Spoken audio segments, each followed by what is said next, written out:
My name is Hamza Abdullah, and I'm making this vulnerability video because I almost lost my life last week. So in 2010, I was driving on Indian Hill Boulevard in Pomona, and I just had a rush of emotion, and I didn't know where it came from. So I pulled off to the side, and I was just crying hysterically. And something told me to Google therapist, and I Googled therapist, and there was a young sister, young African-American sister. She picked up the phone, and as soon as she answered and said hello, I just started crying. And she said, okay, take your time, I'm here with you. You know, her letting me know that I was a person, hey, I'm here with you and it's okay. And she said, are you okay? I said, no. She said, what are you doing? I said, I'm in my car and I'm driving. She said, can you pull over to the side? I said, yeah, I pulled over to the side. And she said, are you thinking of hurting yourself? And until that moment, that thought had never crossed my mind. And I said, I don't know. For the first time in my life, I didn't know whether I wanted to live or die. That was in 2010. Now here I am in August 2018, and 2 weeks ago I tried to kill myself.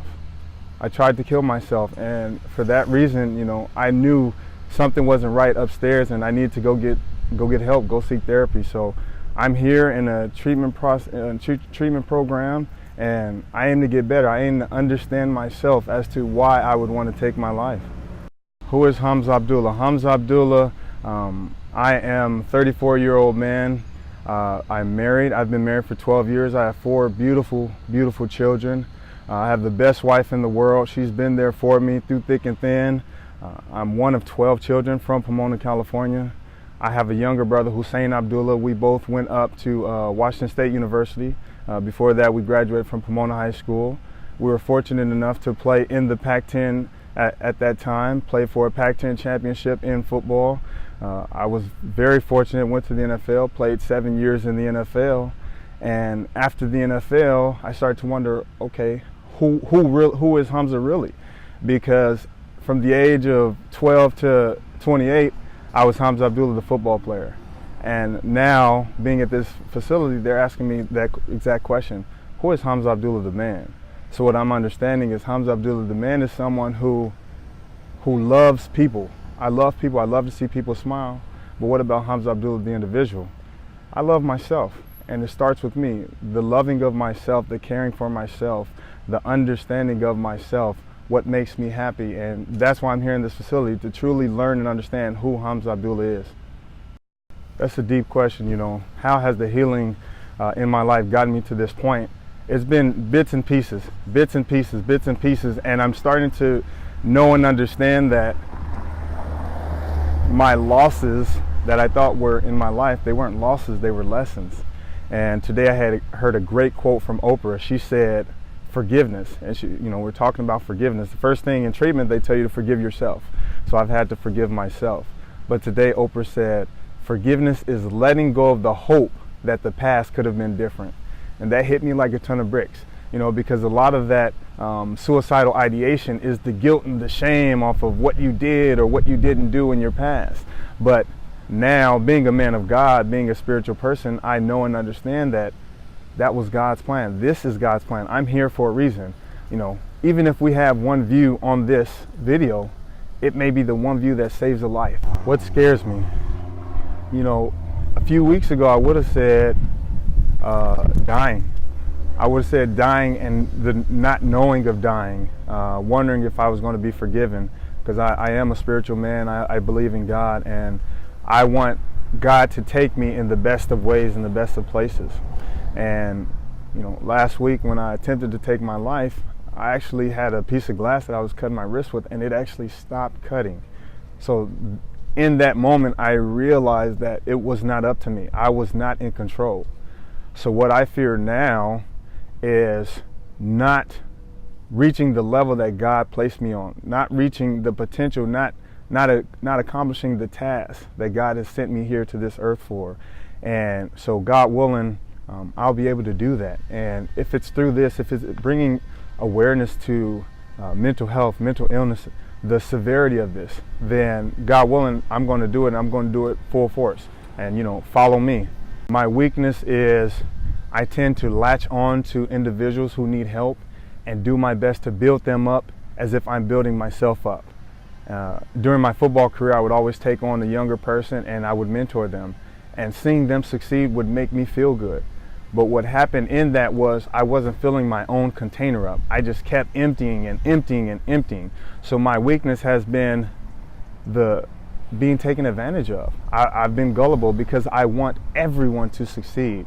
So that's why I love this bit about what is vulnerability, because individuals, if you ask, probably 9 out of 10 people, 8 out of 10 people, if you just get them to talk about being vulnerable and vulnerability, I'm pretty sure the term weak or weakness will come up in that conversation. But vulnerability is not weakness. Vulnerability is openness. Vulnerability is transparency. Vulnerability is removing that mask, removing that filter off your page and saying, hey, this is who God made. This is who God made. I'm me. I'm perfectly imperfect. And that's who I am. What motivates me? Me. I motivate me. I would have said when I played football, my family would have motivated me. Getting a second contract would have motivated me. Getting my name in the paper, getting a billboard would have motivated me. But no, when I wake up every morning, I say I am. And I start my affirmations with I am. And then I end that affirmation with I am me. I am him. He is me. Just to know and understand that without me, there's nothing. When we leave this earth, that's it. That's it. So I am the most important person in my story. I am the protagonist, and I'm the one that is in control of my attitude.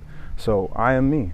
Most important to me is, I would have said, leaving a lasting legacy of wanting for your brother what you want for yourself, because that's what I grew up on, making sure that you're a selfless person. But right now, I would say my legacy of being me, being honest with myself, accepting myself just as I am. Not thinking that I'm going to be judged by others and so I have to try to fit in or acquiesce. No, I am me, and you either take me or you leave me. Healing has changed my relationship with others because, hurt people. And I was hurt. I was deeply hurt, even from my football, with physical pain, emotional pain, from transitioning from a high profile sport, high profile profession, and then all the way down to my childhood. Growing up as a young African American boy, growing up in the 80s of Los Angeles, divorced parents, seeing the gang violence of the 90s. There's trauma. Not being able to wear a specific color. People don't understand that. I was not able to wear the color red. I was able to wear blue jeans, but even still, somebody roll up on you, hey, where you from? That's trauma. So being able to heal here has given me the ability to literally love and actually love and get to know my friends and my family on such a deeper level, because I'm not hurt. Therefore, I'm not hurt, so I'm not thinking that everyone else is out to hurt me. Growth is mandatory. And so healing and growth is something that we need as communities. Here I am as a professional athlete, speaking on mindfulness, speaking on mental health. Where do we see that? Here I am as a black man, speaking on mindfulness, speaking on mental health. Where do we see that?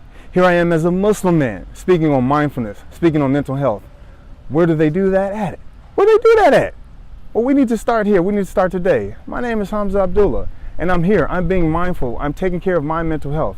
Because without my mental health, my physical health is gone. I'm 6'3", 220 pounds. But I thought to kill myself last week. Why is that? But that's why I need to be in the present. I need to stop looking backwards. Stop looking at that back. Remove the mask. Here we are on a nice, bright, sunny day. I should probably have on sunglasses, but I wanted people to see my eyes. I want people to see my eyes. I want people to see my face and see the passion. See that understanding. This is real. Suicide is real. Depression is real. Chronic traumatic encephalopathy is real for people who've hit their head, people who've had concussions. These things are real. My name is Hamza Abdullah, speaking on mindfulness, speaking on mental health, speaking on vulnerability. I ask of you, the individual, take my lead. Our brothers here are doing something positive, and I'm asking you to join in this. Join this situation, man. This is a situation that we need to address. Our mental health, our own personal mental health. Look in the mirror, ask yourself, am I being mindful? Am I understanding? Am I taking care of myself? Am I forgiving? If the answer to any of those questions are no, then now's the time to start addressing it. So I appreciate y'all. Peace and blessings.